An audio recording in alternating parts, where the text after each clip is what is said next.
Your heart is racing, your palms are sweating, and your stomach is twisting into a knot. Yet you are sitting in a perfectly safe, temperature-controlled room. There is no tiger in the corner. There is no blade at your throat. But your biology is reacting as if you are seconds away from death. This is the great contradiction of modern life.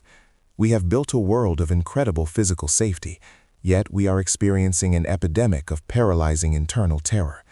We are scared to speak, scared to fail, scared to be seen, scared to be alone. Most advice tells you to fight this feeling.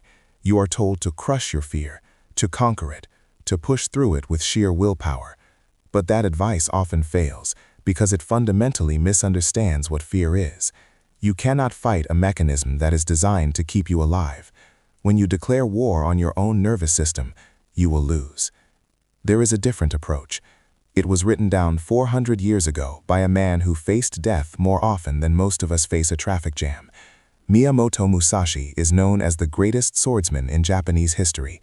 He fought 60 duels to the death and never lost. But his greatest legacy was not a technique for swinging a blade. A week before he died, at the age of 62, he retreated to a cave and wrote down 21 principles called the Dokudo, or the path of walking alone. These were not instructions on how to kill. They were instructions on how to live without the crushing weight of anxiety. When you strip away the archaic language, you find a manual for psychological freedom that aligns startlingly well with modern neuroscience. Musashi understood something that we often forget. Fear is not an external enemy. It is an internal interpretation. Let's look at how this breaks down, starting with his first and perhaps most deceptive rule. Do not go against the way of humanity. On the surface, this sounds like a call to follow the crowd. It is actually the opposite. Musashi is telling you to accept reality exactly as it is, rather than how you wish it to be. Most of our anxiety comes from a refusal to accept human nature. We are angry that people are selfish. We are stressed that life is unfair. We are terrified that we might age or get sick. We fight against the current of the way things are, and that resistance creates suffering. Musashi suggests that you stop fighting the inevitable. When you accept that life involves difficulty, the fear of difficulty evaporates. You stop bracing for impact and start navigating the terrain. But here is the part most people miss. Acceptance does not mean passivity. It means seeing the board clearly so you can make your move. This leads directly into a trap that captures almost everyone in the modern world. Musashi's second rule warns, do not seek pleasure for its own sake. This sounds like an ascetic, monk-like command to be miserable. It is not. It is a warning about leverage. When you organize your life entirely around chasing comfort and pleasure, you automatically develop a terrifying vulnerability. You become deathly afraid of pain. Think about the most anxious people you know. They are often the ones who have curated the most comfortable lives. They have insulated themselves so thoroughly that a minor inconvenience feels like a catastrophe. By chasing constant pleasure, they have lowered their tolerance for discomfort to zero. Musashi teaches that if you want to be fearless, you must be willing to endure. If you are not afraid of discomfort, what leverage does the world have over you? None. This brings us to the way we make decisions. We like to think we are rational, but we are usually just rationalizing our emotions. Rule 3 cuts through this. Do not rely on partial feelings. This is the antidote to impulsivity. Think about the last time fear stopped you from doing something important. You felt a wave of anxiety, a partial feeling. You treated that temporary chemical spike as a permanent truth. You said, I feel scared, therefore this is dangerous. Musashi demands that we separate the sensation from the reality. Feelings are weather. They pass. If you make long-term decisions based on a temporary storm, you will end up shipwrecked. You have to learn to look at your anxiety, acknowledge it, and then act according to your plan, not your pulse. But where does this anxiety come from? Usually, it comes from an inflated sense of self-importance. Rule 4 is the one that bruises the ego to heal the spirit. Think lightly of yourself and deeply of the world. We walk around with the spotlight effect. We are convinced that everyone is watching us, judging our failures, analyzing our awkwardness. We are the main character in a movie that no one else is watching. This self-obsession is the root of social anxiety. You are terrified of public speaking or rejection because you think your performance matters immensely to the universe. It doesn't. When you think lightly of yourself, you realize that your mistakes are not headline news. You realize that other people are too consumed by their own fears to obsess over yours. This realization is not depressing, it is liberating. The moment you realize nobody cares, you are free to be who you are. The heavy cloak of expectation drops to the floor. This lightness allows you to tackle the next massive source of fear, desire. Rule 5 states, have no desires throughout your life. Again, we have to translate this carefully. Musashi was a man of immense ambition. He did not mean you should sit on a rock and do nothing. He meant you must not be enslaved by the outcome. When you need a specific outcome to be happy, you are terrified of not getting it. If you need that promotion to feel worthy, you will be paralyzed by the fear of your boss. If you need that specific person to love you, you will be paralyzed by the fear of rejection. Desire creates a gap between where you are and where you want to be, and that gap is filled with anxiety. The solution is to focus entirely on the action, not the fruit of the action. You train because you are a warrior, not because you want to win the tournament. You work because you build, not because you need the applause. When you detach from the outcome, you can operate at 100% efficiency because your hands aren't shaking from the fear of failure. But what happens when you do fail? Because you will. This is where the past comes to haunt the present. Musashi's 6th rule is absolute. Do not regret your actions. Regret is fear looking backward. It is the terrifying thought that you ruined something permanently. We carry graveyards of what-ifs on our backs. What if I had taken that job? What if I hadn't said that? This heavy load exhausts us, making us too tired to face the challenges of today. You made the best decision you could with the information you had at the time. To judge your past self with your current wisdom is unfair and useless. Musashi demands a radical severance from the past. It is done. The ink is dry. You cannot read the next page if you keep rereading the last one. However, even if you master your own regret, you still have to deal with other people, or rather, your perception of them. Rule 7 warns, never be envious. Envy is just fear in a costume. It is the fear that you are not enough. It is the fear that resources are limited and someone else took your share. When you scroll through social media, looking at the curated, edited highlight reels of other people, you are poisoning your own potential. You are comparing your behind-the-scenes footage to their theatrical trailer. It makes no sense. The success of another person does not rob you of your own capacity. Envy shifts your focus outward, towards things you cannot control, instead of inward, toward the skills you can build. And this outward focus is dangerous because everything external is temporary. This leads to one of the hardest rules to accept emotionally. Rule: never let yourself be saddened by a separation. This does not mean you should be a robot who feels no grief. It means you must not fear the inevitable end of things. Relationships change. People leave. Kids grow up. Death happens. If you live in constant fear of loss, you cling. You suffocate the people you love with your insecurity. You stay in bad situations because the unknown feels scarier than the misery you know. Musashi teaches us that flow is the nature of the universe. When you accept that separation is natural, you stop clutching so tightly. Paradoxically, this makes your relationships better. You can love people for who they are right now, rather than frantically trying to freeze them in time. Now, we have to address the way our brain processes this biologically. A researcher from Stanford spent 15 years studying this and found that the brain reacts to social rejection exactly the same way it reacts to physical pain. The alarm bells are identical. Musashi didn't have an fMRI machine, but he understood the software of the mind. This is why his 9th rule is critical for mental hygiene. Resentment and complaint are appropriate neither for oneself nor others. Resentment is like drinking poison and waiting for the other person to die. But physically, it keeps your nervous system in a state of high alert. You are constantly scanning for threats, constantly replaying the injury. This chronic state of fight or flight degrades your ability to think clearly. You cannot be brave if you are bitter. Bitterness is a defensive crouch. Bravery is an upright stance. This moves us into the realm of our deepest biological drives. Rule 10. Do not let yourself be guided by the feeling of lust or love. This is where the risk quietly increases. He is not saying do not love. He is saying do not be guided by it. Do not let the chemical rush take the wheel. When you make someone the sole source of your stability, you are building your house on a fault line.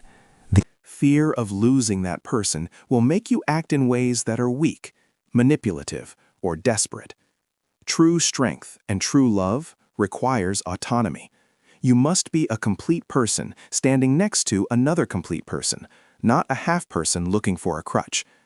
This concept of autonomy extends to how we view our entire environment. Rule 11 states, "In all things, have no preferences." This sounds impossible. Everyone has preferences. But Musashi is talking about rigidity. When you have a rigid script for how your day must go, how people must behave, or what the weather must be like, you are setting yourself up for constant anxiety. The world will rarely follow your script. If you require perfection to be at peace, you will never be at peace. Mental flexibility is the superpower. The person who says, "I prefer sunny days, but I can work in the rain," is unstoppable. The person who says, "I can only work if it's sunny," is a victim of the clouds. But the fear of the environment is nothing compared to the fear of poverty and status. And this is where Musashi's rules start to attack the very foundations of our modern consumerist society. Rule 12. Do not covet a private residence. In a world where the 30-year mortgage is the ultimate symbol of adulthood, this seems absurd. But look closer. He is warning against tying your identity to your possessions. When your house defines your worth, you become a security guard for your own life.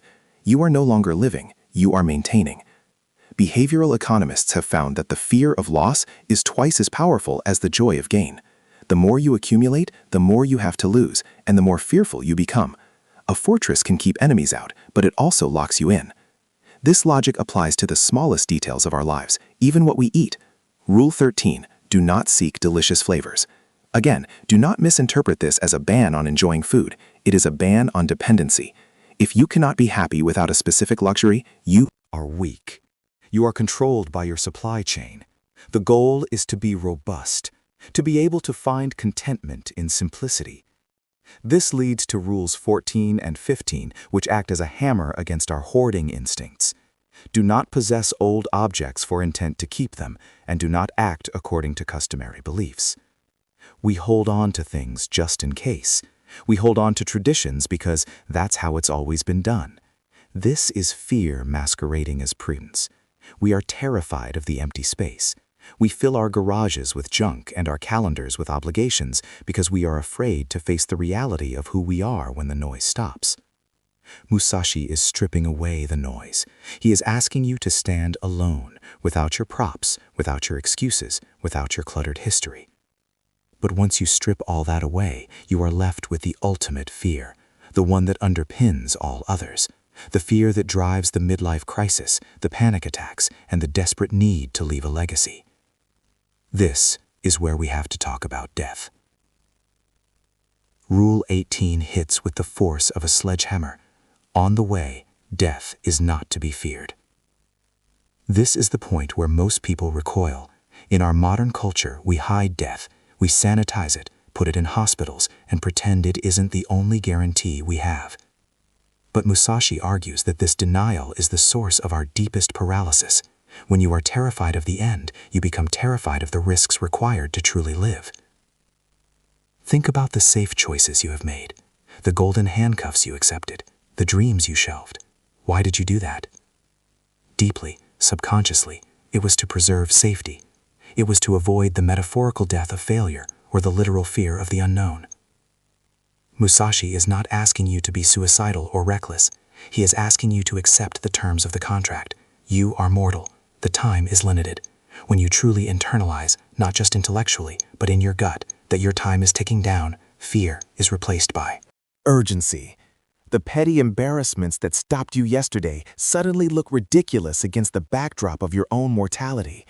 You stop asking, "Is this safe?" and start asking, "Is this worth my life?" Because that is exactly what you are trading for it. But even if you accept your mortality, you likely still fall into the trap of over-preparation. This brings us to Rule 17.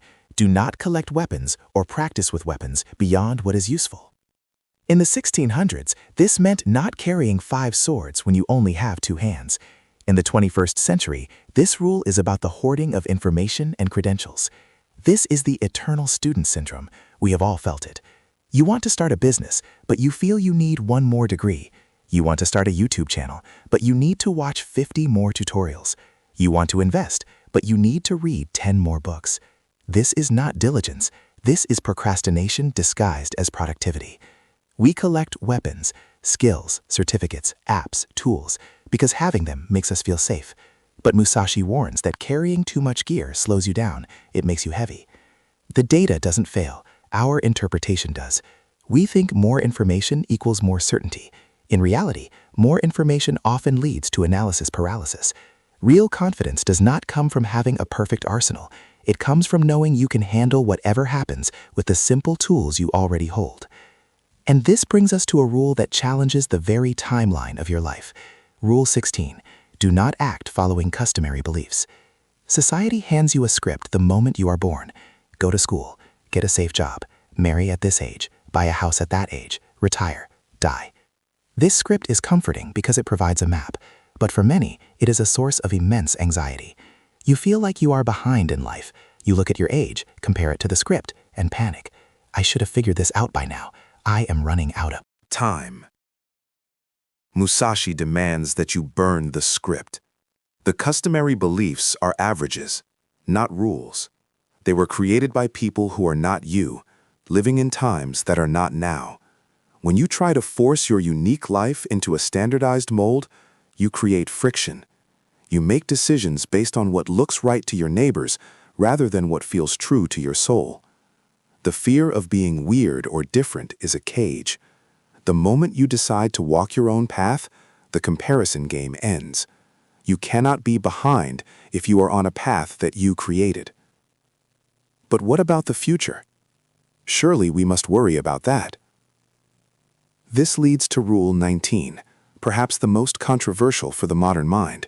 Do not seek to possess goods or fiefs for your old age. Now, before you cancel your retirement fund, listen closely to the philosophy here. Musashi is not telling you to be irresponsible. He is attacking the obsession with someday. We live in a culture that fetishizes the future. We sacrifice our health, our relationships, and our joy in the present moment for a someday when we will finally be secure enough to relax. We work jobs we hate for 40 years so we can have freedom in the last 10. This creates a specific type of fear, the fear of scarcity, the fear that it will never be enough. No matter how much you save, the number in the bank account never feels high enough to silence the voice of anxiety. Musashi implies that if you cannot find security in your own ability to adapt and survive today, no amount of piled-up gold will give it to you tomorrow. Security is not a number, it is a mindset. If you trust yourself to handle the future when it arrives, you don't need to starve your present self to feed your future ghost. And this leads to the ultimate question of support. Who is coming to save you? Rule 20. Respect Buddha and the gods without counting on their help. In a feudal Japan dominated by religion and superstition, this was a radical statement. Musashi was not He was a pragmatist. He understood that relying on external forces, whether it's God, the government, luck, or the lottery, is a form of weakness. When you sit around praying for a miracle, you are outsourcing your agency. You are putting your fate in hands that are not your own, and whenever you give up control, you invite fear. You become a passenger in your own life, terrified that the driver might take a wrong turn. This is where the shift happens. The moment you realize that no one is coming to save you, the fear changes. It transforms into focus. You realize that if the problem is going to be solved, you must solve it. If the life is going to be built, you must build it. This is terrifying at first, but ultimately, it is the only solid ground. Respect the gods, Musashi says. Keep your faith, but tie your camel. Do the work. The universe favors those who move. And finally, we arrive at Rule 21, the summation of everything Miyamoto Musashi learned in 60 duels and 60 years of life. Never stray from the way. It sounds vague, almost mystical, but in the context of the Dokudo, the way is synonymous with your own integrity and discipline. Everything else can be taken from you. Your money can be stolen. Your house can burn down. Your loved ones can leave. Your reputation can be shattered. Your body will eventually fail. If you place your security in any of those things, you will live in fear, because deep down you know they are fragile. But your character, your commitment to your own code, that is the one thing that is untouchable. When you decide that you will never betray your own values, no matter the pressure, you become invincible. Not because you cannot be hurt, but because you cannot be broken. The fear of consequences vanishes when the choice is clear. You might be thinking, this sounds great, but I'm not a samurai. I'm an accountant, or a student, or a parent. How do I actually use this? Here is the practical takeaway. Musashi teaches us that fear is not a biological error. It is a signal. It is a signal that you are attached to something. If you are afraid of public speaking, you are attached to the opinion of the crowd. Rule 4. If you are afraid of launching your business, you are attached to the outcome of success. Rule 3. If you are afraid of a breakup, you are attached to the person rather than your own autonomy. Rule 8.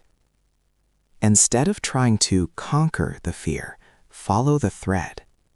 Ask yourself, what am I attached to right now? What am I clinging to? Then, practice letting go. Not giving up, but loosening your grip. Visualize the worst-case scenario. Imagine the failure. Imagine the rejection. And then, realize that you would still be standing. You would still be you. Miyamoto Musashi died alone in a cave, but he did not die lonely, and he did not die afraid. He died with the supreme satisfaction of a man who had walked his own path, unburdened by the weight of expectations, regrets, or dependencies. You do not need a sword to follow this path. You just need the courage to look at your life and ask, what am I carrying that is too heavy? Drop the regret. Drop the envy. Drop the need for approval. Drop the obsession with the future. What remains is you. Naked, vulnerable, and completely, terrifyingly free. The question is not whether you will feel fear. You will. The question is whether you will let that fear dictate your boundaries, or if you will step over the line and walk the path anyway. Musashi left the map. The walking is up to you. If this philosophy resonated with you, and you want to understand how to apply this kind of mental discipline to your daily habits, there is one more step you can take. But for now, sit with this. Look at your fear, and take the first step.